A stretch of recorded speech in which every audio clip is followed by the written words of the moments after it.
Welcome to ESL Podcasts English Cafe, number 8.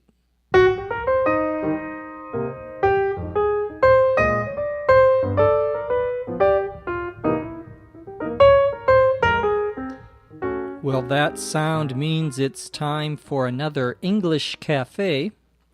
I'm your host, Dr. Jeff McQuillan, coming to you from the Center for Educational Development in beautiful Los Angeles, California. And welcome back.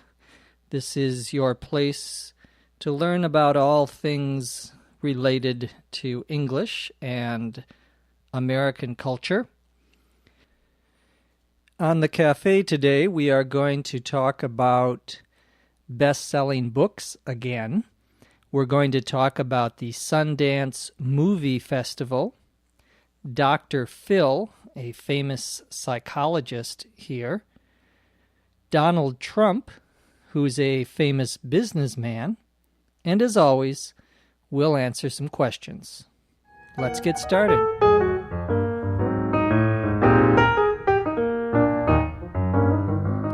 I need to start with a correction from our previous English Cafe. I made a mistake, another mistake. I said that the name of a famous Charles Dickens, the English-British writer Charles Dickens, that the name of one of his novels was Bleak Street. And this is, of course, not correct. I should have said Bleak House, House, Bleak House. So my apologies. I think I was thinking of another expression also, which comes from England, which is Fleet Street. Fleet, F-L-E-E-T, Street.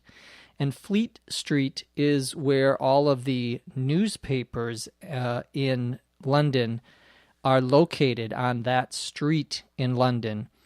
And when people talk about Fleet Street, they mean the British press, P-R-E-S-S, which refers to newspapers, though it could also refer to other types of news reporting organizations. Also, to follow up, and the expression to follow up, UP, means to continue to talk about something that we have already talked about, to give you more new information. I talked about Oprah Winfrey on the cafe a few weeks ago, and how she is a famous television person who has recommendations every month for books. And when Oprah recommends a book, Oprah is her first name, when Oprah recommends a book, it usually becomes a bestseller. That is a very popular book. And just last week, she recommended a new book for the month. And of course, after a couple of days, this was the number one selling book in America. The book, in case you are interested, is called Night, N-I-G-H-T, by Elie Wiesel. And it is, some of you may know, a book about how his survival during World War II in a concentration camp during the war.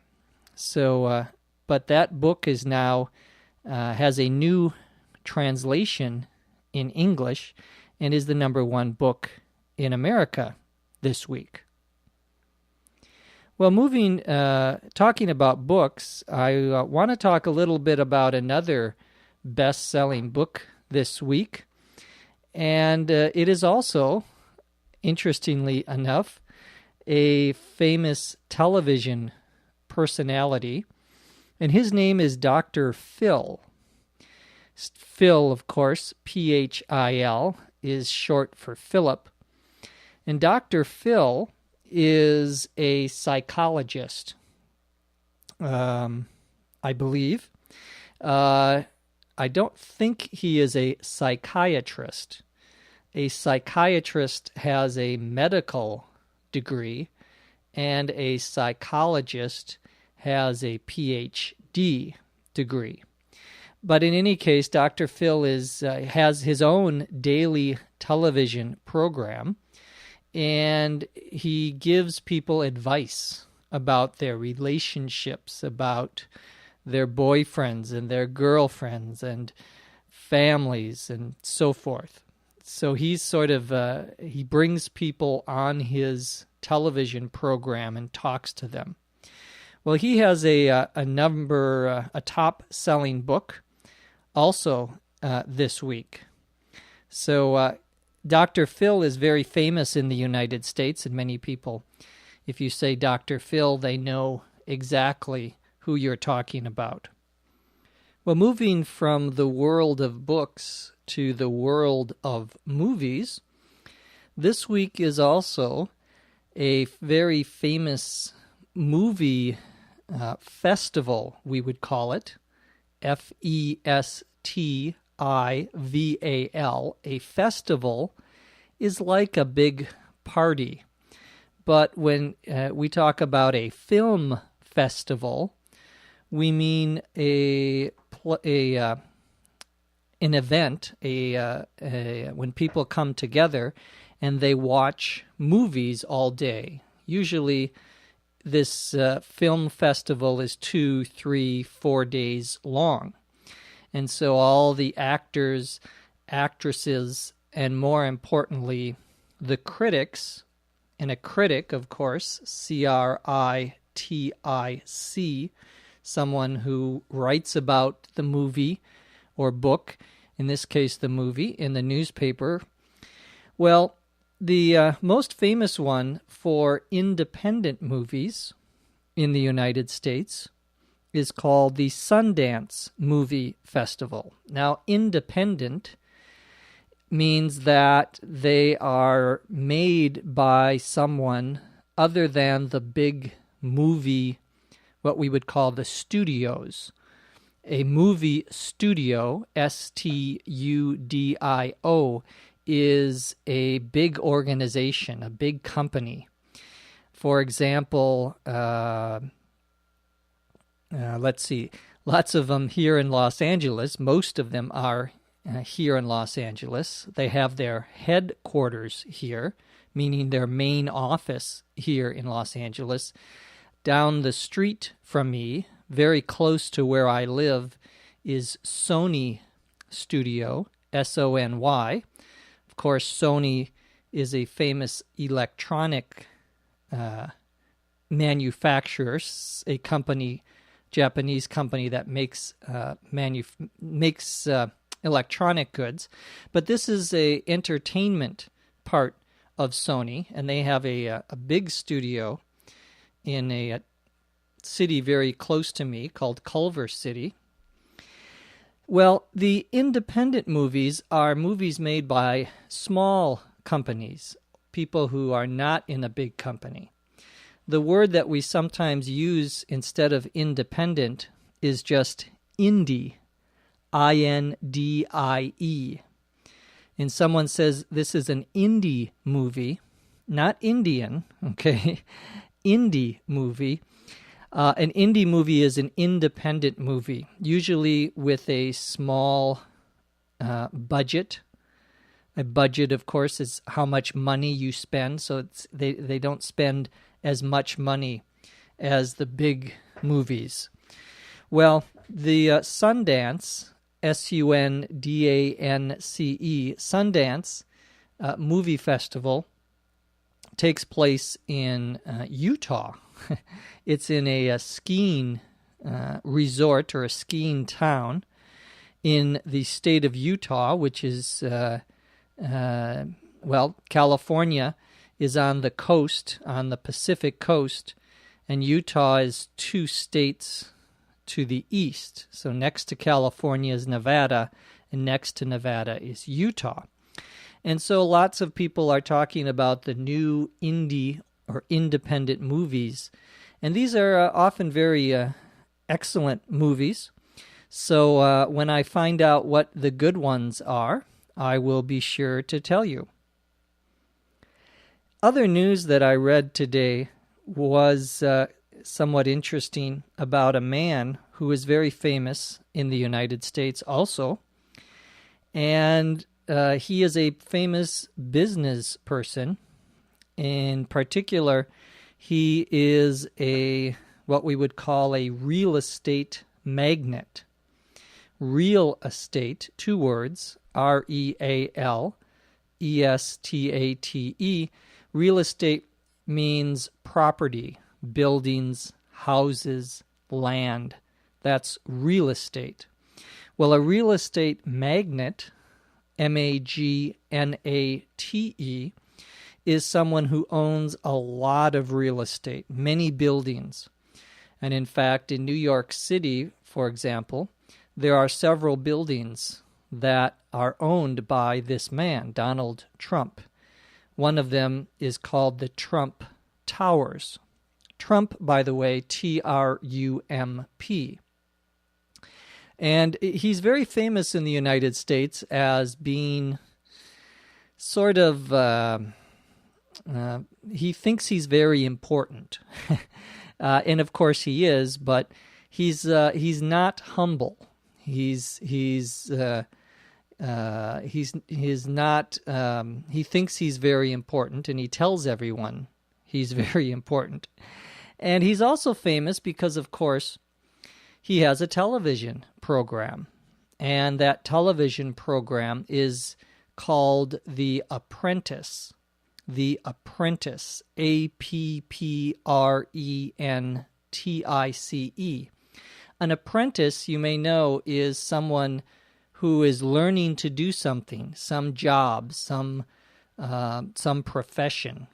So you can be an apprentice to someone, and that person teaches you something about that job for your work. Well, his program is called The Apprentice, and it's a reality program. And as we talked about, I think before, a reality program is one in which real people, not actors, are competing, or it's like a game they're trying to win. And the game here is to win a 1-year job with Donald Trump, to be his apprentice.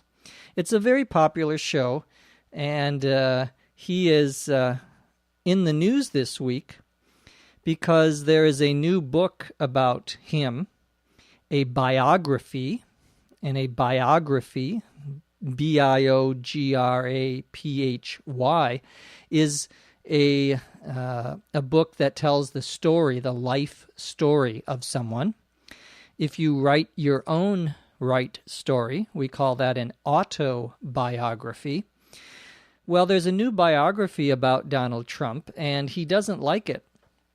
And so he has decided to sue, S-U-E, to sue the author and the company that is making the book, the publisher. To sue, S-U-E, means to say that you are doing something wrong and you need to pay me money. And so he is suing this author, the writer, and the publisher, the company that makes the book, saying that the book is full of lies, full of untrue things about him. He's suing them for $5 billion.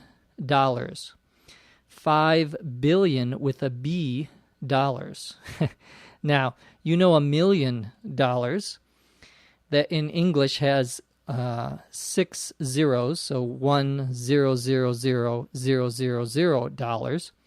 $1 billion in English has 9 zeros. So it's a lot of money, and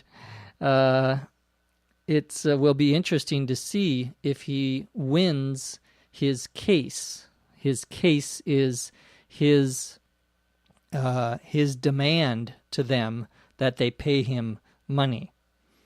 I'm pretty sure the author, the writer, doesn't have $5 billion.